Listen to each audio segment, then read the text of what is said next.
Okay, let us learn how to derive the density of energy states. First of all, what do you mean by density of energy states? Density of energy states is nothing but number of available energy states per unit volume. It is denoted as Z of E, and N of E is the number of available energy states in any material per unit volume, and that is what density of energy states. Let us learn how to derive a density of energy states for a metallic cube of length L. Let us consider a metallic cube L, and now we are going to find the density of energy states for this metallic cube with the sides L. And now let us take a sphere out from this metallic cube L, and a sphere it is taken out of this, and it is made up of the quantum numbers nx, ny and nz, and let the origin be O. And this sphere is considered to be made up of coaxial spheres. Coaxial spheres are nothing but the sphere with the increasing radii. So here let us choose two such spheres. And this is said to be a coaxial spheres. In that, let us take two such spheres, one with the radius n and another with the radius n plus dn. And the sphere with the radius n, it has the energy states, let it be capital E, and the other sphere with the radius n plus dn, and the energy, let it be E plus dE, and the number of available energy states between the two spheres, let it be the dE. Right? Now our aim is to find the number of available energy states between the two spheres, and per unit volume gives us the density of energy states. And here we are spotting some points, and these points are nothing but lattice points. That is number of available energy states. So lattice point is nothing but presence of electrons in that particular region. Here, first of all, to find the number of available energy states for the first sphere with the energy interval E, we have to write the expression for the volume of the sphere with the radius n, and it is given as 4 by 3 pi n cube.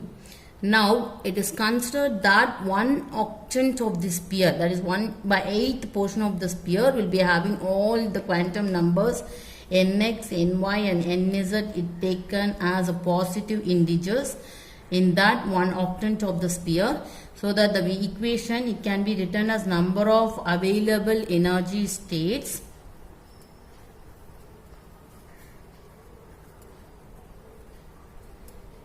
for the first sphere with the radius n in the energy interval capital E. It is given by the equation. We have to multiply this 4 by 3 pi n cube with a number 1/8, because we said that 1/8 of the sphere will be having the all positive integers for the quantum numbers. And simplifying this, we get 1 pi by 6 n cube. This is what the number of available energy states for the sphere with the radius n with the energy interval. This pi n cube by 6 be the first equation. This is the number of available energy states for the sphere with the radius n with the energy interval E. Next, the number of available energy states for the sphere with the radius n plus dn with the energy interval E plus dE. And this is given as the equation 1/8, and the volume it is given as 4 by 3 pi n plus dn the whole cube. On simplifying this, we get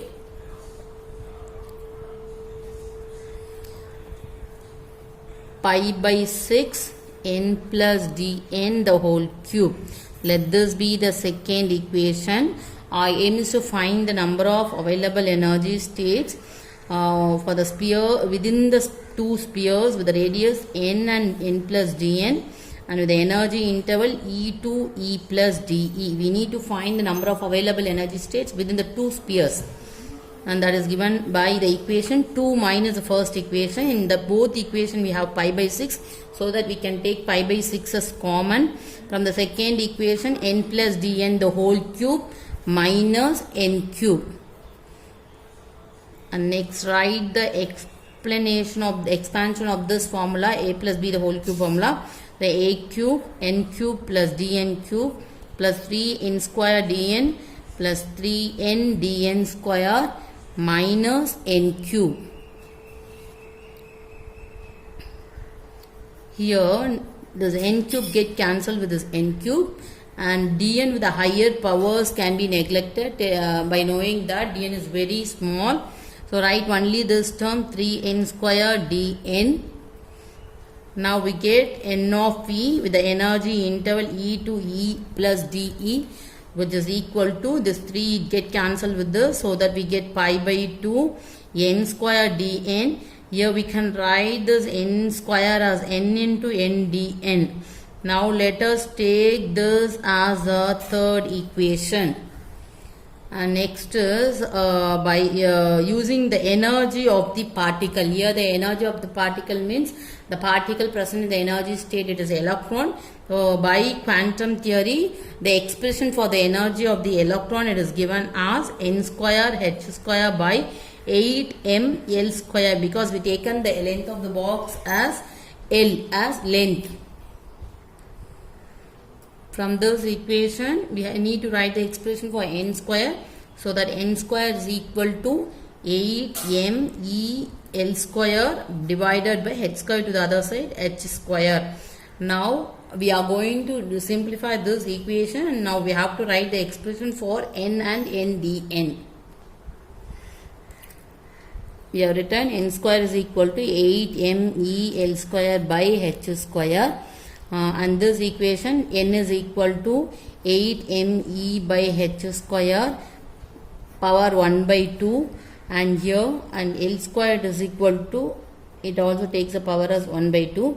By taking the square root on both the sides, we get n is equal to 8me by h square L square to the power 1 by 2. And next let this be the fourth equation, let this be the fifth equation. And on differentiating this fourth equation, we get 2n dn is equal to 8ml square by h square. On differentiating e, we get de.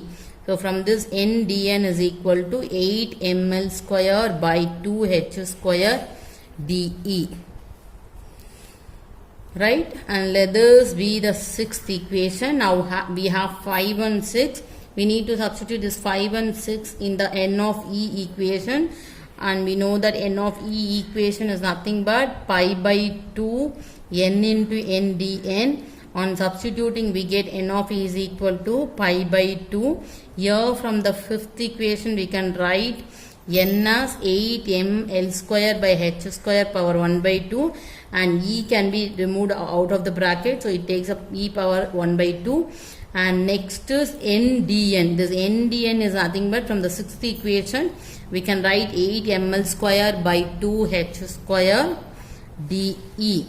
Now n of e, that is number of available energy states within the two spheres, is given by this equation. Here this 2 from this bracket we can remove out of the bracket, so that is it becomes 1 by 2, and here we have 8ml square by h square to the power 1 by 2, and here we have 8ml square by h square. So add the powers, we get 8ml square by h square to the power 3 by 2, and here it is e power 1 by 2 de. So finally n of e is equal to pi by 4 8ml square by h square power 3 by 2 and e power 1 by 2 de.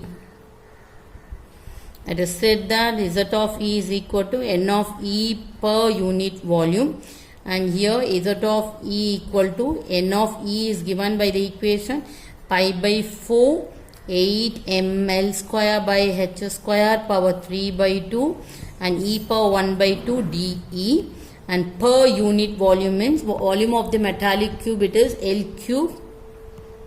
Now z of e is equal to pi by 4, here 8m by h square power 3 by 2, and this L square to the power 3 by 2 is nothing but L cube e power 1 by 2 de divided by L cube. Here L cube and L cube it get cancelled. So density of energy state is equal to pi by 4 8 m by h square power 3 by 2 and e to the power 1 by 2 dE. And in accordance with the Pauli's principle, it is said that 2 electrons can occupy each energy state. So that multiplying this equation by 2, density of energy states is equal to pi by 2 8 m by h square power 3 by 2 e power 1 by 2 dE. So this is what the expression for the density of energy states for the material. By understanding this equation and by using the Fermi principle, we can derive the equation for the density of charge carriers in the semiconducting materials. Thank you.